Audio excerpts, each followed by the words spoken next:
Okay, so here's the deal. You're going to use this video for two different parts of the class. The first time through, you're going to use the video to sort of spur a class discussion about disadvantages and things like that.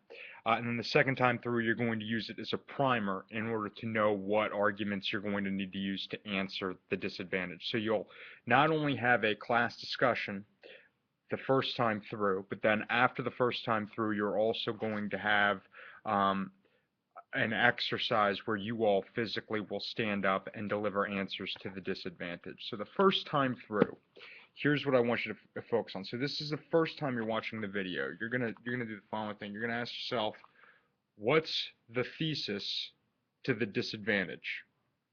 So what is the argument that the disadvantage is making? Go ahead and write that down on a sheet of paper. What's the thesis? What's the thesis? Second question, you're going to leave some space. Second question you're going to ask, what's the link? Remember, we talked about link. If you don't know what a link is, you need to pause the video and ask somebody in your class, well, hey, what does a link mean? Or maybe you need to review your notes or something like that.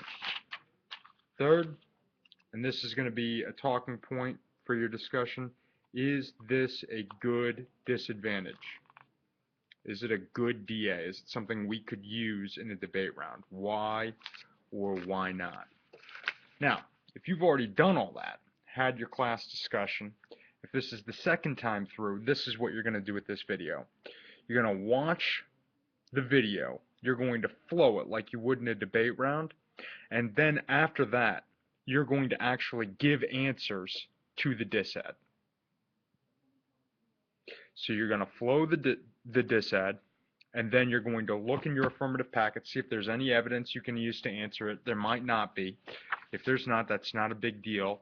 You all are going to think about, okay, now, where are the weak spots in this disadvantage? Where can I attack it? What are some arguments that I can make against it? Make some sense? Okay, so this is the first time you're watching, you want, where's the thesis? What's the thesis? What's the link? Is it a good disad? Second time, you're going to flow it. After you flow it, you're going to write your answers to it. Hopefully you don't have any questions. Ultimately, the problem with the affirmative plan is that it shifts Obama's foreign policy agenda away from where it's focused right now, which is in the Middle East, and it recenters it on Latin American politics.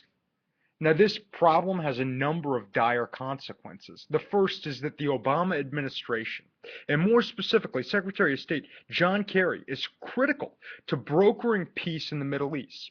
If you shift the Obama administration's attention away from the Middle East and put that emphasis and focus on Latin America as the affirmative proposal espouses to do, you are in for some dire consequences. By economically engaging Cuba, you ultimately pivot the United States' focus on American foreign policy away from where it needs to be and put it on a place that's really not as net beneficial.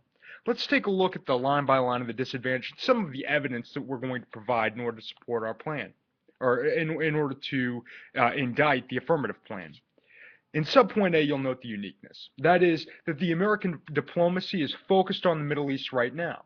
If you vote for the negative side in today's debate, you are guaranteed to avoid the disadvantage. This comes to us from Ann Guerin in 2013. Visiting sub-Saharan Africa for the first time since taking office, Secretary of State Kerry announced that he would focus largely on the Middle East, particularly Egypt, who's creating economic and political problems are dimming hopes it can play a major role in fostering any new peace plan between Israel and Palestinians. In the B subpoint, you see the link. This is where you see the evidence the plan shifts Obama's focus and the Obama administration's focus away from the Middle East and away from where it should be in order to create a long-lasting peace to Latin America. Specifically, Patricia Lee Sharp reports in 2013 that the president can't walk and chew gum. Does Barack Obama lack the smarts to juggle a complex agenda, or to use current jargon, to multitask? Or is he colossally bad manager or lazy? Or is the administration rotten and corrupt? Is it obviously troubled the U.S. political system we used to admire, rotten and corrupt to the point of irremediability? Seems to me that a well-managed country that pretends to be a superpower status should be able to deal with the Middle East and China simultaneously, and at the same time with Latin America, as well as other global issues.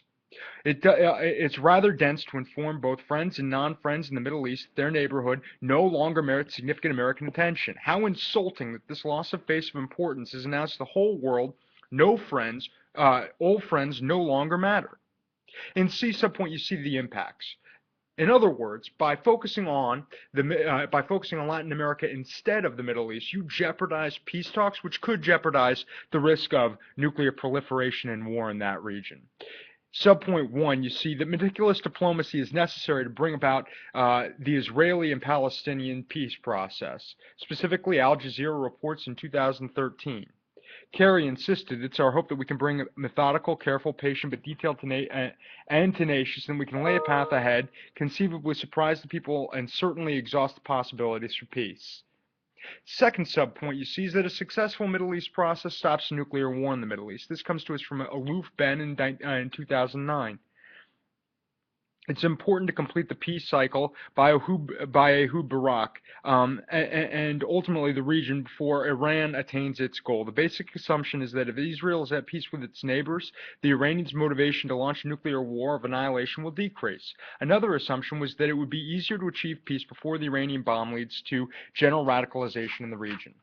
Ultimately, by focusing on Latin America instead of the Middle East, you jeopardize war in that region.